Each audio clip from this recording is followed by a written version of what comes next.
Fala pessoal, tudo bem? Como é que vocês estão? Aqui é o professor Feijó. Hoje eu vou estar contribuindo com vocês aí mostrando o material sobre o que é um BFF, para a gente entender um pouquinho essa sigla que está sendo muito utilizada, né, no mundo de desenvolvimento front-end e back-end. Tá? Antes de mais nada, queria agradecer vocês pela visita, por estarem prestigiando aqui o canal. Não se esqueçam de se inscrever no nosso canal, de curtir os vídeos, deixar comentários principalmente para poder ter aquela troca, ideia de conteúdo, saber se foi válido isso que eu estou compartilhando, porque é muito importante para a gente continuar produzindo conteúdo aqui no canal. Tá bom? Quem quiser centralizar as informações, me encontrar, vai direto aqui no professorfeijó.com.br. Ali tem o contato das minhas redes, o canal do YouTube, GitHub, Instagram, LinkedIn, o nosso canal do Discord também, onde é possível a gente discutir, trocar algumas ideias por ali, tá? E ter acesso também aos vídeos, né, que a gente tem largado no canal, mas lembrando que a lista completa está lá no YouTube, ok? Bom, entendendo um pouquinho, né, pessoal? Quando a gente fala de conceito, eu não vou entrar em linha de código hoje aqui com vocês, eu vou falar mais dos conceitos apenas. Nós temos um conceito chamado, deixa eu até colocar aqui num quadradinho que fica melhor. Eu vou usar o Figma, eu estou apaixonado por usar o Figma, eu coloco tudo no Figma, tá? Então aqui eu estou usando o FigJam para poder ilustrar isso para vocês. A gente tem um conceito chamado API e nós temos um conceito chamado BFF, tá? Então dando uma introdução aqui rapidinho, o que é uma API? Uma API ela é uma Application Program Interface, certo? E o nosso BFF, ele é um back-end for front-end, tá? Sempre tem essa polêmica na hora de escrever, né? Se vai ser back-end com hífen, back-end sem hífen, tá? Qualquer um dos dois é válido aqui no final desse conceito. E o que significa isso no final das contas? A gente já sabe, né, quando a gente começa a diagramar as coisas aqui, que quando eu estou construindo uma aplicação web por completo, que a gente chama de E2E, também conhecido como o nosso end-to-end, tá? Como é que é feita essa composição aqui? Deixa eu puxar para cá que eu vou organizar as caras de outra forma. Como eu falei para vocês, a gente vai fazendo, vai criando. O meu end-to-end, ele é composto pelo meu front-end, vou botar assim, tá, gente? Que chama uma API que pode chamar um banco de dados. A visão mais simplista, né? Porque que end-to-end é o processo do início ao fim. Né? O front-end requisita para a API pega do banco, joga de volta, o banco joga de volta para a API joga de volta para o front consumir aquela informação. Tá? Isso daqui é o nosso end-to-end. Eu já vou fazer o seguinte, cadê a nossa section aqui? Vamos deixar esse cara anotado de um lado aqui para nós. Tá? Ok, o que uma API faz? Né?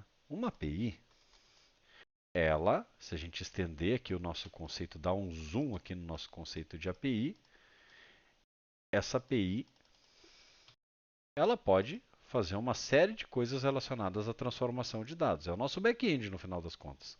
Tá? Então aqui dentro dela tem todas as regras de negócio que a gente tem na nossa aplicação. Aqui dentro dela tem conexões com dados. Por que não é só uma base de dados? Porque pode ser de arquivos, pode ser de outras APIs e assim por diante. Tá? E aqui também tem o que a gente fala, né?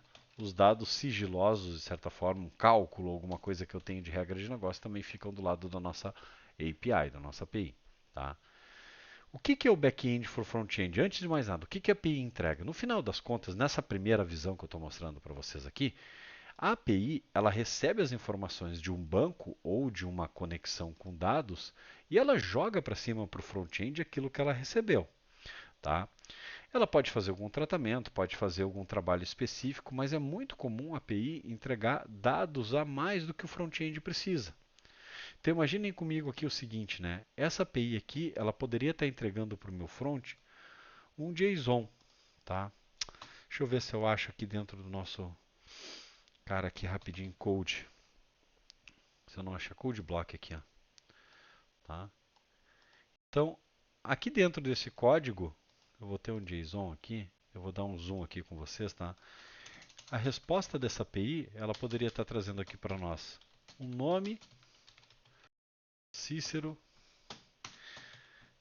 uh, gênero, masculino, que mais? CPF, 800, 40, tanã, tananã. Aqui, inventei um CPF, tá nele, já testar aí, galera. Tá? E vamos colocar mais um aqui, é difícil a gente pensar nesses dados na hora aqui, né? Que a gente tem aqui dentro desse cara. Possui CNH. Maluquice, né? Mas como true, tá? Então o que que acontece? Essa API aqui, no momento que ela fosse requisitada, ela poderia estar retornando essa resposta aqui. Mas o meu front-end, na hora de ele consumir essa estrutura, o que que ele precisa? Ele precisa só dos dados que tem aqui dentro, ele precisa só do nome e do gênero. Ele não precisa do meu CPF, ele não precisa saber se eu possuo ou não CNH. Então, o nosso front-end aqui, ele consome apenas nome e gênero, tá bom? Então é isso que acontece aqui dentro.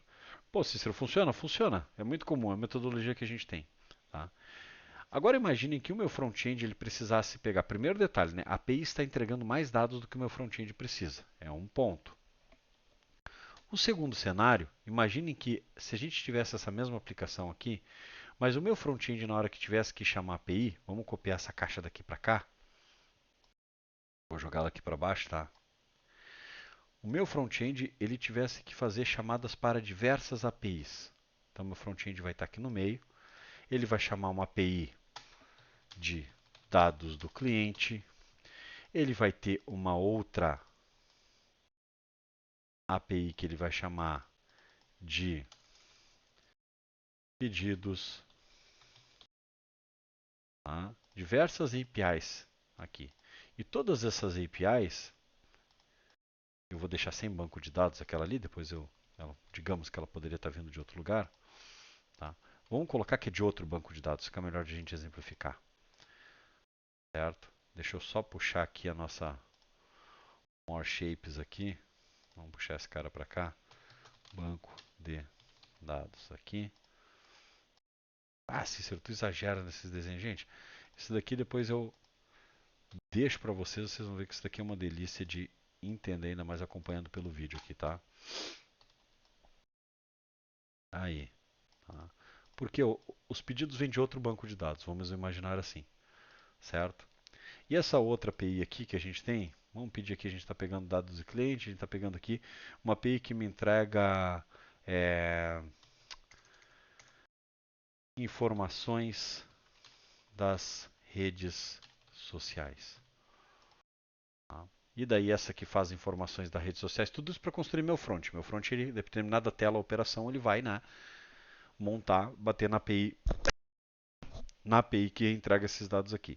Essa API de informações das redes sociais, o que que ela faz? Ela busca informações das redes sociais. Mas como eu tenho várias redes sociais, digamos que essa API aqui de informações das redes sociais fosse a API do Instagram. Instagram. Tá? Então ele busca informações daqui, certo?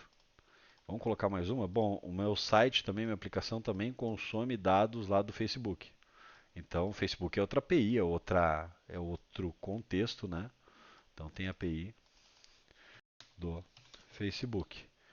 E eu também quero mostrar lá as informações do X, a API do X, o antigo Twitter. Tá? Então, meu site tem tudo isso daqui de são APIs que ele consome. Vejam bem, eu tenho uma aplicação front-end só que consome de diversos lugares, né, essas informações. E o que, que vai acontecer aqui, pessoal? A API do Facebook, vamos pegar atenção nesses três caras aqui. Essas APIs aqui, tá? Cada uma delas está vindo de uma origem diferente, cada uma delas tem um padrão de entrega de dados diferente. Isso vai acabar fazendo com que a minha aplicação tenha que trabalhar e manipular esses dados diferenciados. Então, imaginem uma tela que eu tenho informações de várias redes sociais. Eu quero contabilizar, por exemplo, o meu total de seguidores em todas as redes. Eu vou ter que bater na API do Instagram, vou ter que parsear o JSON dela, extrair a informação dali de dentro. Eu vou ter que bater na API do Facebook, vou pegar a quantidade de seguidores ali numa estrutura de dados completamente diferente e vou ter que carregar no meu front. Vou bater na API do X do Twitter, né? Antigo Twitter, e vou ter que extrair as informações dali numa estrutura e contabilizar no meu front. Olha a complexidade que fica isso, tá? Fora que a gente cai nesse cenário aqui de cima.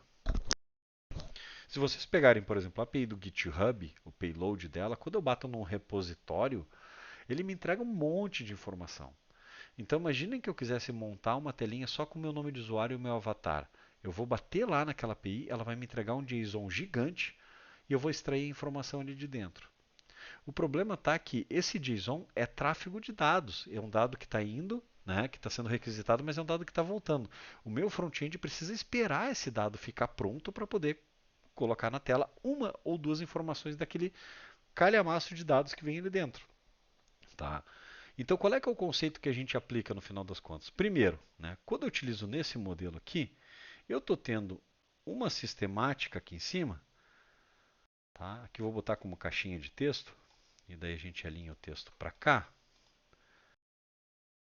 dá um zoom aqui para nós, que a gente tem uma complexidade na manipulação das informações, pois cada API entrega uma estrutura diferente.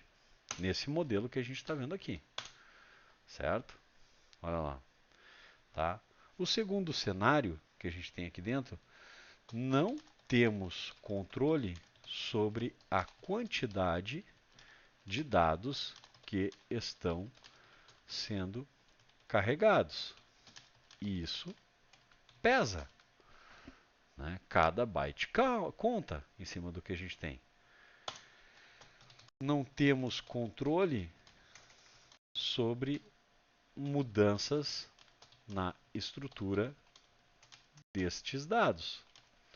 Então, se por um acaso o Facebook ou o Instagram mudam a estrutura deles e o meu front está batendo lá, se eu não tiver um tratamento decente no meu front, que é mais uma carga de implementação que eu preciso ter, eu vou acabar quebrando a minha aplicação. Tá?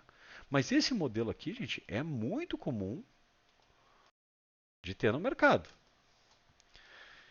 E em cima disso, o que, que aconteceu? Nessa estrutura aqui,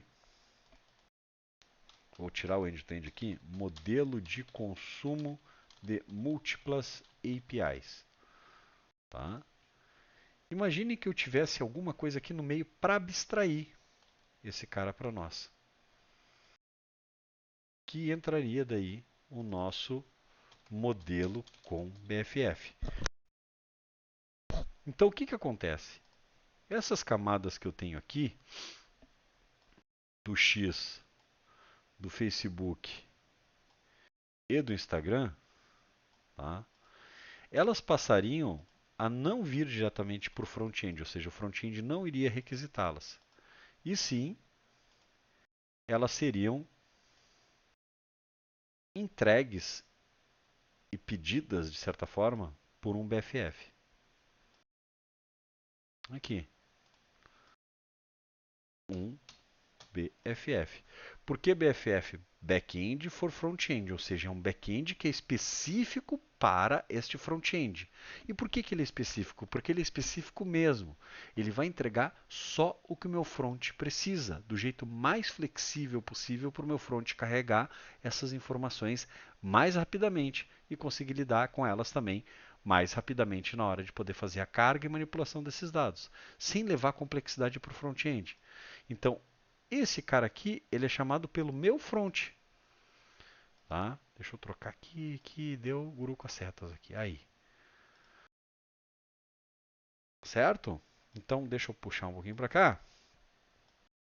A gente alinha esse cara aqui assim. Tá? E o que, que esse cara aqui do, front, do BFF vai fazer para nós? Ele, o meu front chama ele chama todas as APIs internamente. normaliza esses dados, extrai as informações que precisa e entrega uma estrutura única para o meu front poder manipular. Deixa eu pegar esse carinha aqui e vou dar um exemplo para vocês. Ó. Imaginem que no momento que ele gerasse esse código para nós, ele poderia, isso é a implementação de quem faz, o BFF, vai ter um contrato, né, dizendo como é que esse cara funciona. Isso daqui poderia ser um objeto, vou deixar ele bem simples, tá? Poderia ser um objeto. E aqui, total users, 120. Tá? E daí a gente poderia, se a gente quiser, total user poderia ser 120, que é o quê? O total dos usuários que tem nas 3 redes sociais. Mas se eu quisesse discriminar, eu poderia ter alguma coisa aqui dentro, uma estrutura dizendo que é social. Tá? E o que, que o social tem? O social é um objeto, e dentro do objeto eu tenho lá Instagram 30, Twitter não, né? Facebook 40 e X. Ah, isso aqui fica muito horrível, né?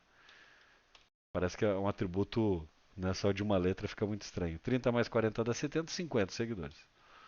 Tá? Alguma coisa assim, nesse formato aqui.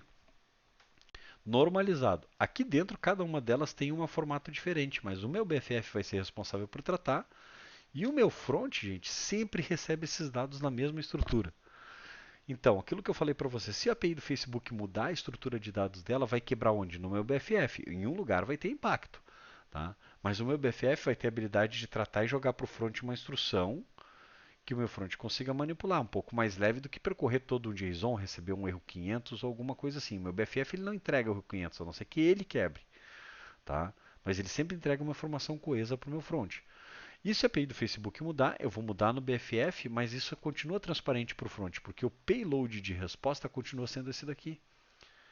Então é uma excelente prática a gente ter esse tipo, né, de estrutura dentro da nossa aplicação e está sendo muito seguido hoje pelos times de desenvolvimento em parceria front-end e back-end. Tá? Então o que, que acontece aqui? Reduz complexidade no consumo e manipulação de informações. Os dados são entregues por apenas uma API, no nosso caso aqui o BFF. Os dados são transparentes para o front. O front não absorve a necessidade de tratar erros das APIs de terceiros. Exemplo, mudança de estrutura do response. Certo? Então aqui, pessoal, esse é um conceito bem superficial, tá? Mas já dá para ter uma ideia. O pessoal me pergunta às vezes o que é o BFF. Eu também no momento, quando eu vi a primeira vez falar de BFF, para mim foi uma novidade assim, mas é uma API, no final das contas, que bate em outras APIs. Esse BFF poderia bater em um banco de dados também, não teria problema nenhum, mas ele centraliza todas as informações, tá? E o bacana disso tudo é que o BFF ele entrega só o que o front precisa. Ah, se for outro front é outro BFF. Pode ser o mesmo? Pode, mas eu não vou fazer um BFF e entregar para 2 fronts, tendo que suprir necessidades diferentes. Aí, voltou. Deu 20 minutos, meu fone desliga, né? Quem me conhece já sabe. Tá. Então, em cima disso tudo aí, é uma ideia bacana, porque na teoria, no conceito, o ideal é o quê? Eu ter um front e um BFF. Eu não vou ter meu front chamando mais de um BFF, senão cai de novo no problema das APIs e da complexidade. Né? Então, eu implemento um front, implemento o meu BFF, vai ter contratos definidos. O que, que são os contratos? Ah, tem esses endpoints aqui que entregam essas informações aqui, sempre. Né? Não interessa quantas APIs ele está chamando por baixo, é sempre essa mesma estrutura. E o front confia e consome o que está dentro daquele BFF. Certo, pessoal? Obrigado mais uma vez pelo tempo de vocês. tá? Se inscrevam no canal, curtam, botem os comentários se gostaram ou não gostaram ali. Qualquer dúvida, me procurem ali que eu estou à disposição. Até a próxima. Valeu!